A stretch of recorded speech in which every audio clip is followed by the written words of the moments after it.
Are these outtakes? I hope. Ah, it's all right. I mean, we could continue rolling. I certainly don't mind. I want to be as authentic and real as possible throughout my life. I want to live my message. I want to walk my talk. I want to practice what I preach. I want to be a cliche. No, actually, I have this thing. Someone coined it for me. She called it radical transparency. So I think that's kind of like my performance art thing.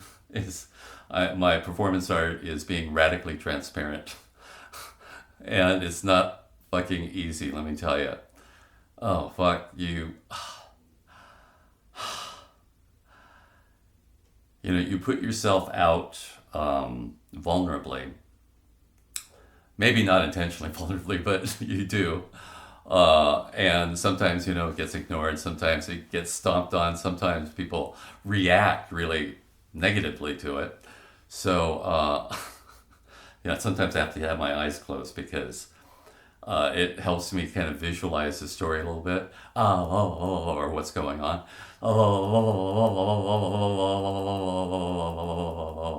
Because I'm kind of like sharing with you in real time what's going on in my head, in a way, or in my body. So every time I'm making these sounds and moving my body, I'm just like, it's kind of an involuntary thing, and it's just I have to let it go. I have to kind of go into it, let it happen before I can come back to some modicum of control and being able to communicate coherently with you.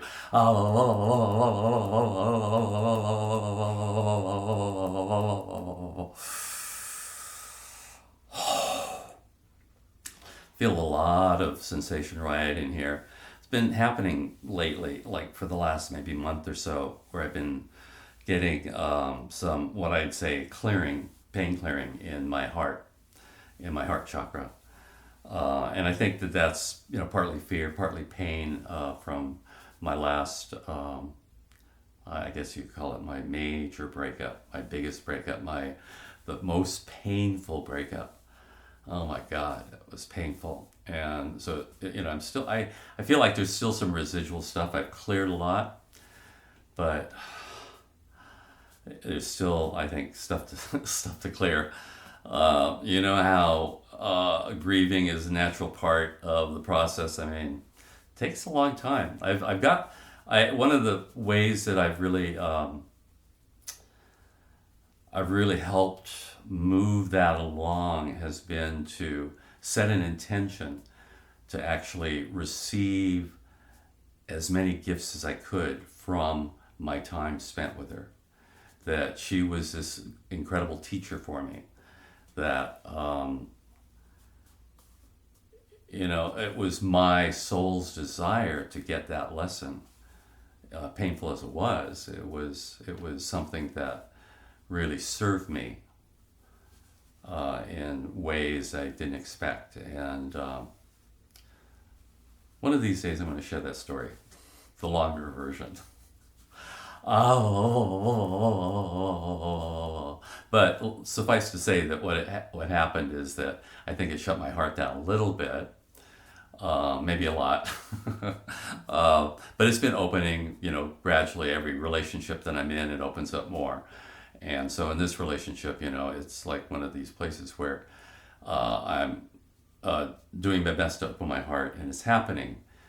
But it's scary. It's scary to open your heart. It's scary to be vulnerable. It's scary to you know, for example, tell your girlfriend that you lied to her. You know, that I lied to her, and it was like, I mean, it's scary just telling you this.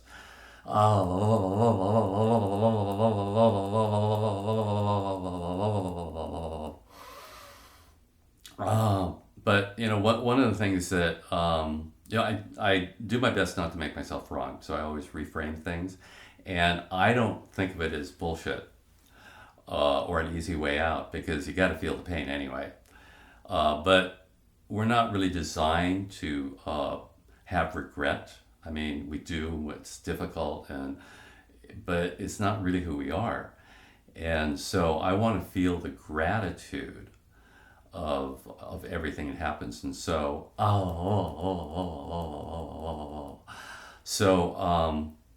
I always look at everything as a lesson, and I look at even my lying to my girlfriend as, yeah, bad behavior. Of course, it's bad behavior, but that doesn't make me a bad person. And I think that one of the biggest problems in the world, if you will, is this lack of self-love. This part of ourselves that we make wrong, that we make bad.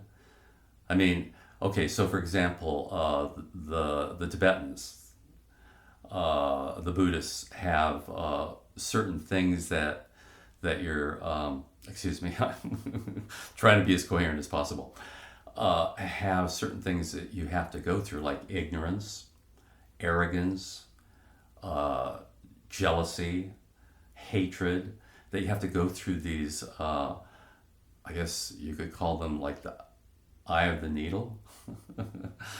You have to go through this really difficult space with these things.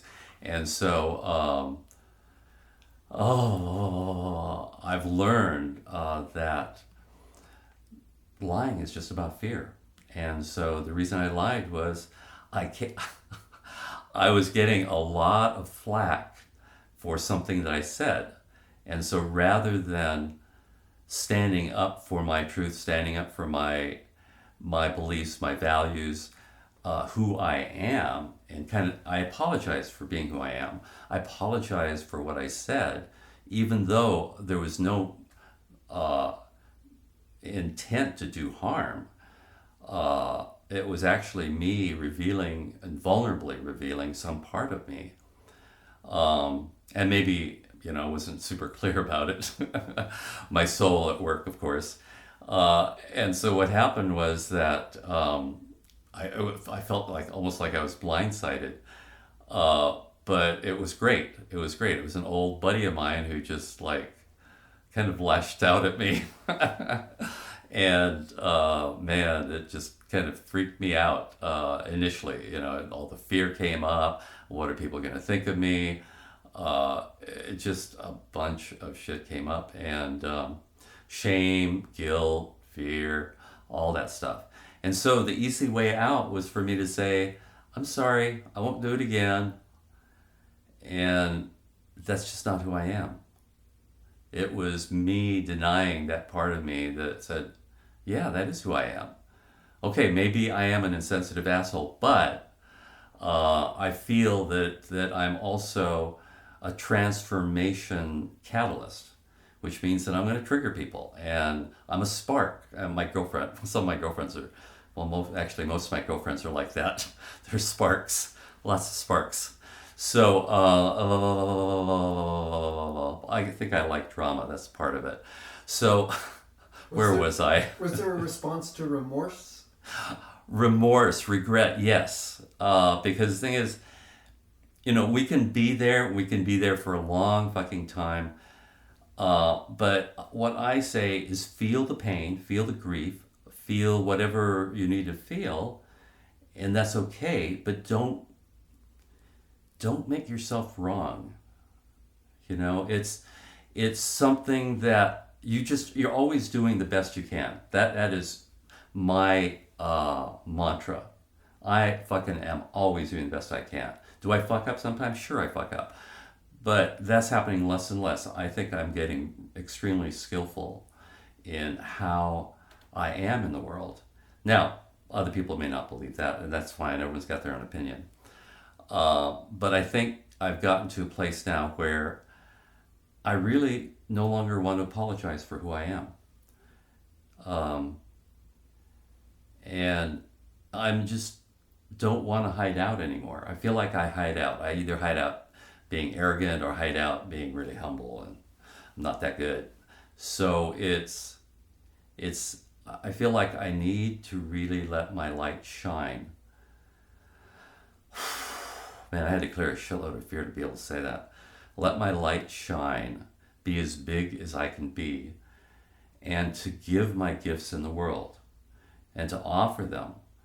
I mean, I intend to be of value, of service in the world, and that's what I want to be. And in fact, what I want to do, maybe now is the time, is that I am launching a free webinar series. It's free, no strings attached. I just want to give my gifts and what I know. And so what I'm going to be sharing on this webinar is basically a story. I love telling stories. I got a shitload of stories. So I want to share stories about, well, I'm calling the webinar series Life Lessons. So they're my life lessons. And believe me, I've had plenty. So what I want to do is I want to share a story from my life, and I want to share the lessons that I got out of it and what it meant and kind of the motivations behind stuff and what emotions were coming up for me in the moment and kind of what my ego was doing, all that kind of stuff. As I'm telling the story, and I haven't figured out exactly what it's going to look like, but I'd like to actually launch it in a couple of weeks. And the thing about this also is that, so I want to share the story. I want to, kind of highlight some things, but I also want to share a few principles or teachings or learnings, or I don't know how you want to put it, but my reality, my gifts. I want to give my gifts in some way. So what I know, for example, or what my beliefs are around certain things. So I basically want to share myself in some way, and to be of value. And that's basically it. If you, I mean, it's fine if you don't come if you want. But right now I'm planning on limiting it to 50 people. So I just wanted to share that. So the first 50 people that, I guess you can PM me on Facebook. Most of us are friends, and so PM me on Facebook. My name is John Ichiro Hill, and let's see. Let me know that you want to be at the webinar, and I'll probably need to get your email address so that I can send you the details about when and how to get on the link. So I'll give you the link. So that's basically it. I can also give you my email address. It's John I Hill, one word, JOHNIHILL @gmail.com. So you can reach me that way. So I just want to offer this as a way of sharing myself with the world. So thank you for listening.